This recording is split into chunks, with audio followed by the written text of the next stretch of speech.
Version of Bob Dylan, Like a Rolling Stone, to finish the day off on. Oh.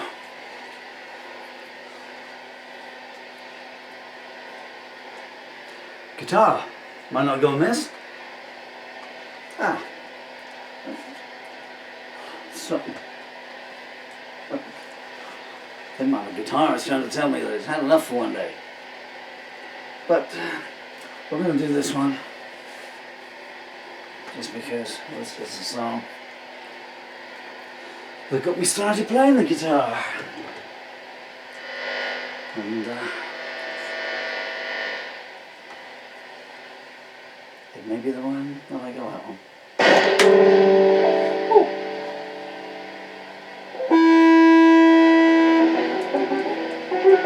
What key? I learned to play it in E. E, F sharp minor. I think maybe C.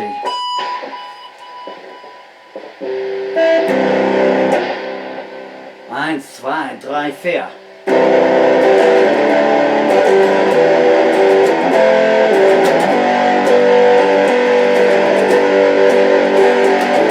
Once upon a time you dressed so fine, through bums like me a dime in your prime, didn't you?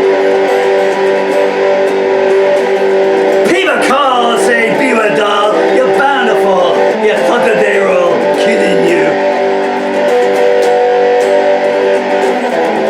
You used to laugh, hey, bow! Everybody that was hanging out. Now you don't talk so loud. Now you don't walk so proud. Find yourself out on the street, scrounging round for a half-eaten meal.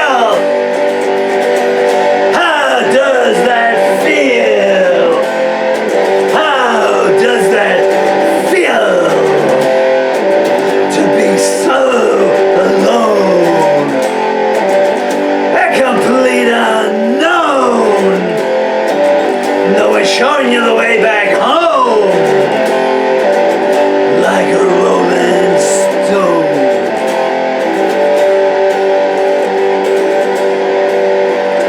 You went to the finest school around, little Miss Lonely, but you know you only used to get lubed and juiced in it. Nobody ever taught you how to live out on those cold, desolate streets, and you're finding out now. You gotta get used to it.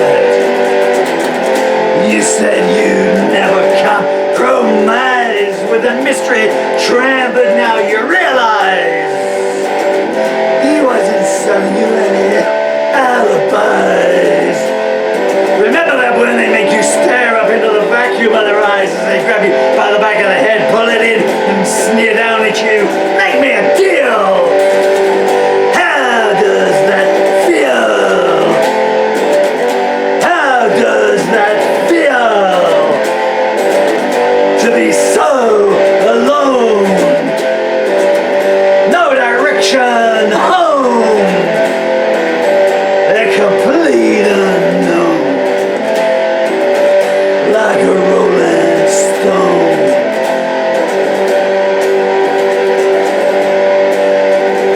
You never turned around to see the frowns on the judge and class when he brought them down to do their sordid tricks on you.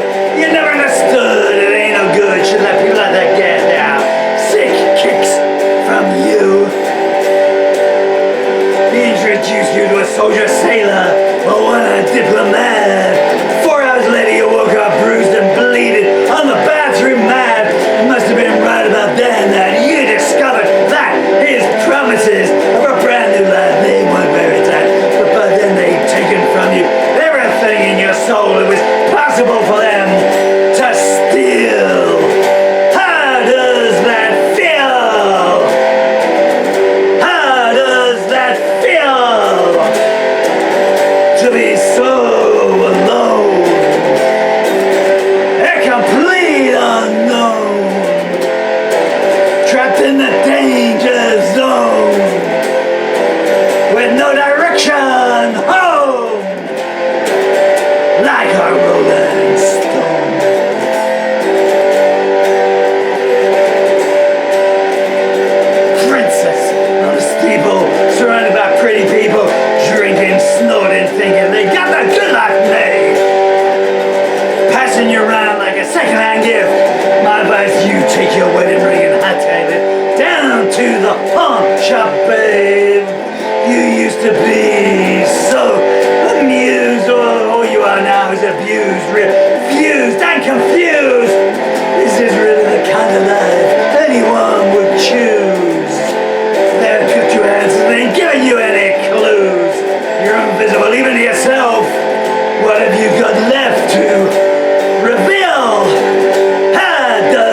I never know if I'm gonna get to do this again.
Soundtrack to my life there.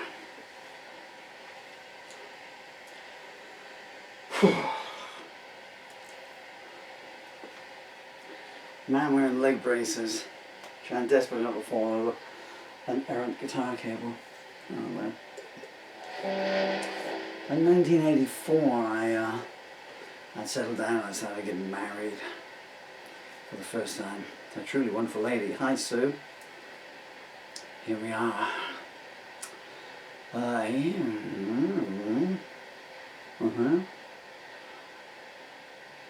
can't be right. Is it really 50 years? I'm 63 today, so I couldn't have been with you at 13. No, it's been 40 years. Okay.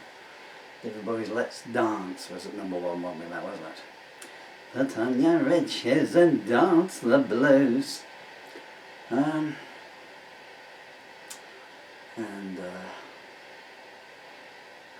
We got this place in Wincanton. And we moved in slowly. We both come from bad backgrounds, at least I always. And then I was working at a transport cafe. I got ran out of town. I was living in this place called Chard, and they ran me out of town.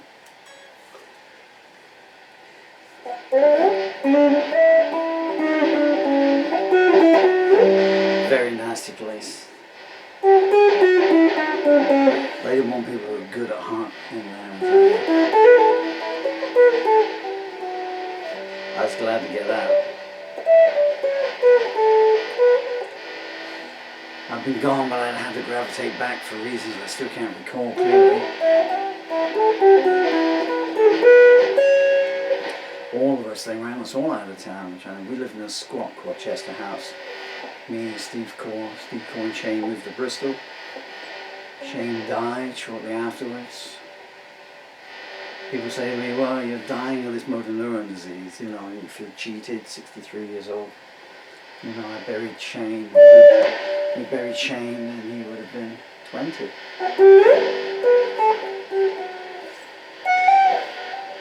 Anyway, so I started, you know, putting things in the house. You had to go and you had to buy things like beds and stuff. I don't know how we got started actually. I need to see, you probably remember these things more than I do.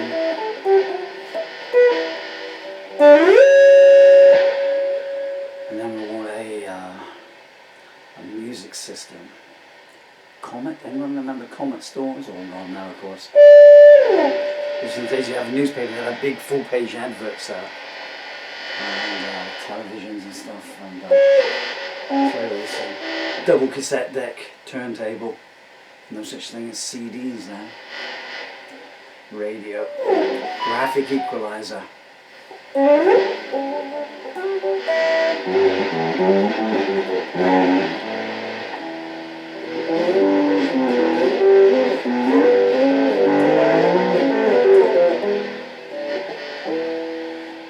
Sue knew I'd been a musician, but she didn't know too much, because I left town with one small hold, or you know, whatever I could carry. You know, this transport cafe, because it came with accommodation. It's a dog job. Every kind of, I don't call them losers, but what you can call you know, externally the locust, but, you know, people that fate had not been kind to and everything. It was like the living, you know, that painting Nighthawks, it was like the living embodiment of that. I mean, that's anyway, so I went into town when I got this thing and I bought an LP. All we had at that point was Sam McGovern's Greatest Hits, which was in the car, and I think we'd acquired the Beatles Blue album somewhere. I think Sam McGovern's Greatest Hits got 17 tracks on it and stuff, you know. So you couldn't drive far. Even Sue was getting bored of it. And I got Before the Flood. And put on that live version of like Rolling Stone on there. Trying to work out what the words were. Verse 3 for 10 years I always thought he sang The Opium Band Played on the Hill. Anyway, I remember Sue coming in. You don't like Bob Dylan? The previous partner, like Bob Dylan, didn't treat her too well. I treated her well, but I just wanted to be back out on stage. I was not built for domesticity. And the cruel thing is that I was 53 when I had my son Dylan, and I was built for domesticity then.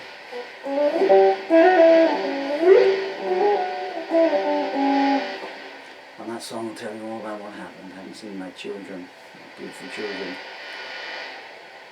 in what's turned out to be the last 4 years of my life. More importantly, they haven't seen their father. Doesn't seem quite right, does it?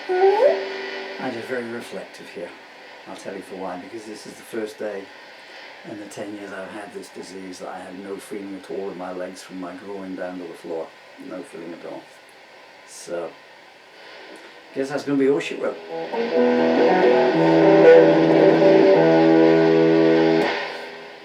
Thank you for your time. Farewell.